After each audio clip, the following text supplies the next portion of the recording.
जय श्री बालाजी महाराज, श्री शिवाय नमस्तुभ्यम। ईश्वर की कृपा आप सब पर बनी रहे। सिंह राशि यानी लियो। बात करते हैं मार्च 2024। क्या कुछ लिखा है समय ने सिंह राशि से जुड़े जातकों के जीवन में मार्च 2024 के माह में। ये समय यानी मार्च का महीना काफी मिला जुला रहने वाला है सिंह राशि से जुड़े जातकों के जीवन में। मार्च के पहले पखवाड़े में आपको कार्यभार बढ़ता नजर आएगा। इस अवधि में काम से जुड़ी चुनौतियों के साथ साथ परिवार की जिम्मेदारियों को पूरा करने को लेकर भी मानसिक तनाव बढ़ सकता है। आप मानकर चलें, मार्च के पहले भाग में सभी के साथ मिलजुल कर चलना ज्यादा उचित रहेगा। मार्च के दूसरे सप्ताह की बात करें तो आपके सहकर्मी आपको परेशान कर सकते हैं, तो ध्यान रखें कि आपको अपने काम पर अच्छे से फोकस करना है कि कोई भी आपके काम को बिगाड़ ना पाए। इस दौरान आपके शुभ चिंतक भी आपका अपेक्षाकृत कम ही साथ देंगे। हालांकि मार्च के अंतिम सप्ताह में आपको कार्य क्षेत्र से जुड़ी बड़ी समस्याओं को काफी हद तक सुलझाने में राहत मिलेगी।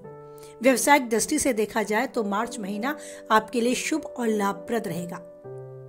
इस अवधि में व्यापार के सिलसिले में की गई यात्राएं आपके लाभ के लिए साबित होंगी। इस दौरान आप बड़ा मुनाफा कमाने के लिए अपनी रणनीतियों में बड़े बदलाव कर सकते हैं।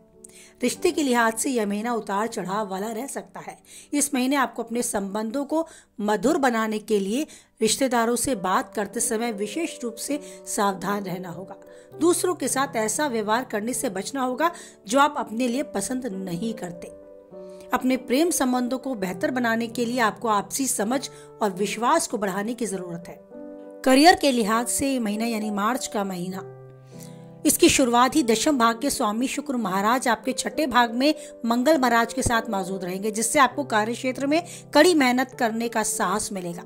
इससे आप अपनी नौकरी में भी खूब मेहनत करेंगे और लगभग 7 मार्च को शुक्र दशम भाव में प्रवेश करेगा। 15 मार्च को मंगल भी दशम भाग में प्रवेश करेगा।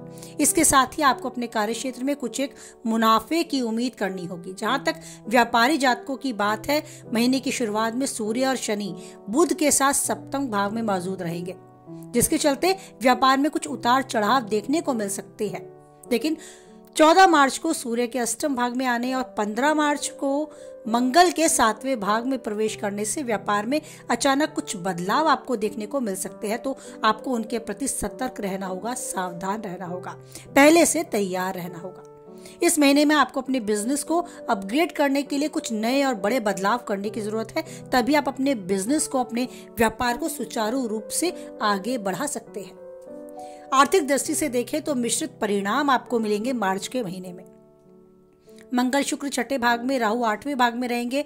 खर्चों में वृद्धि करेंगे। खर्चों की रफ्तार इतनी तेज हो सकती है कि आपको संभालना भी मुश्किल हो जाए, जिसका सीधा असर आपकी आर्थिक स्थिति पर पड़ सकता है। दूसरे भाग में केतु की उपस्थिति के कारण धन संचय में भी आपको दिक्कत आ सकती है। देवगुरु बृहस्पति ही है जो आपके इन समस्याओं से आपको बाहर निकालने में मददगार साबित हो सकते हैं। हालांकि महीने के दूसरे भाग में मंगल और शुक्र के सप्तम भाग में आने से व्यवसायिक आय में वृद्धि होने से आपकी आर्थिक स्थिति में काफी सुधार आपको होता नजर आएगा। अगर आप जॉब करते हैं, नौकरी में है, तो आपको प्रमोशन के चांस भी मिल सकते हैं। वेतन वृद्धि भी के योग भी प्रबल है। लेकिन इस महीने आपको एक बात का बहुत ध्यान रखना है, बिना सोचे कहीं भी कोई निवेश नहीं करना है। पैसों को कुछ समय के लिए रोक कर रखने की आवश्यकता है। जितना आप अनावश्यक खर्चों से बचेंगे, आर्थिक स्थिति उतनी ही बेहतर पाएंगे। आपके स्वास्थ्य की दृष्टि से अगर देखा जाए तो स्वास्थ्य थोड़ा कमजोर रहने वाला है। आपको अपने स्वास्थ्य पर पूरा ध्यान देना होगा।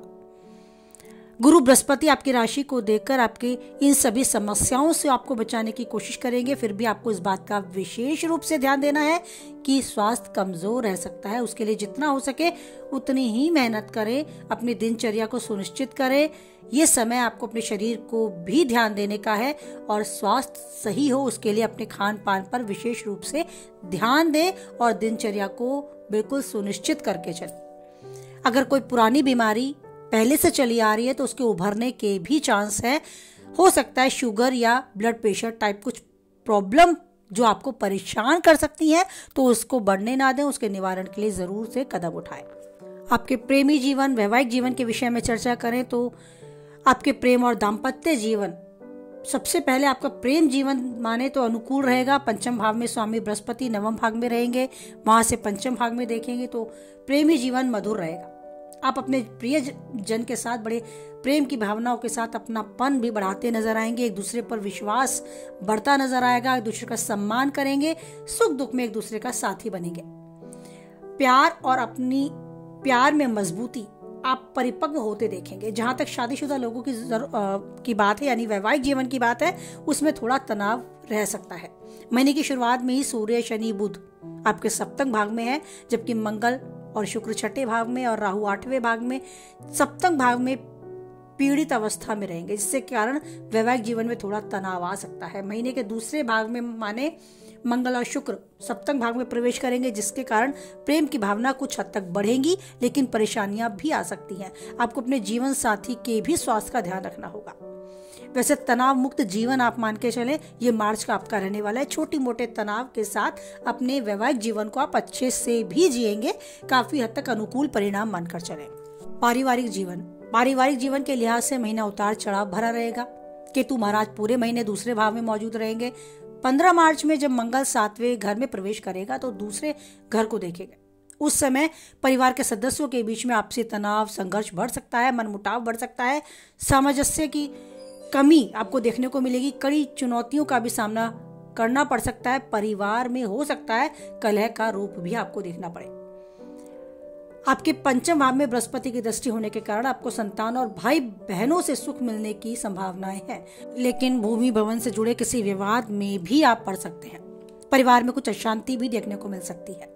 सभी चुनौतियां कम होती नजर आएंगी आपको महीने के एंड तक। परिवार में सुख शांति बनती भी नजर आएगी। पूरे महीने आपके माता पिता के स्वास्थ्य के प्रति भी आपको सचेत रहना पड़ेगा, उनके स्वास्थ्य का भी आपको ध्यान रखना पड़ेगा। तो ये सब समस्याएं, ये सब उतार चढ़ाव, ये धूप और छांव आपको मार्च के महीने में संभवतः देखने को मिले। तो आप भविष्य फल पहले जान जाने से मेंटली प्रिपेयर हो सकते हैं कि हमें आगे आने वाली सिचुएशन को हैंडल करना है, और सिंह राशि इसके योग्य है। सिंह राशि है जो भीड़ में अलग दिखती है, जिसका स्वामी भी सूर्य ही है, और सूर्य किसी और राशि का स्वामी नहीं है। तो सिंह राशि सच में जंगल में अकेले शेर की भांति अलग दिखने वाली राशि है। तो आप जीवन के हर उतार चढ़ाव को बड़े आसानी से और बहुत तरीके से संभालने के योग्य है। अपनी इस योग्यता को पहचाने और आने वाले इस उतार चढ़ाव के साथ हर पल को अच्छे से जिए, जो चाहते हैं पाएं और उन्नति के शिखर तक बढ़ते जाए। ईश्वर पर विश्वास बनाए रखें, क्योंकि आप जानते हैं कोई है या नहीं है, ईश्वर है हमेशा आपके साथ। मानसिक तनाव को कम करने के लिए आप अपने रुचि के अनुसार समय को अपने साथ मोड़ सकते हैं। आपका मन है ईश्वर के साथ कुछ समय बिताने का, तो भले ही संगीत चलाकर आप उस ईश्वर को याद करें, लेकिन उनके साथ जरूर कुछ समय बिताएं और अपने को हर समस्याओं का सामना करने के लिए तैयार रखें। कुछ हद तक वीडियो से सहमत है तो लाइक करें, किसी के काम की शेयर करें, पहली बार चैनल पे चैनल को सब्सक्राइब करें, और ईश्वर पर बनाए रखें यूं ही अटूट विश्वास, क्योंकि जानते हैं आप कोई है या नहीं है, ईश्वर है हमेशा हम सबके साथ। बोलिए जय बालाजी महाराज, जय माता दी।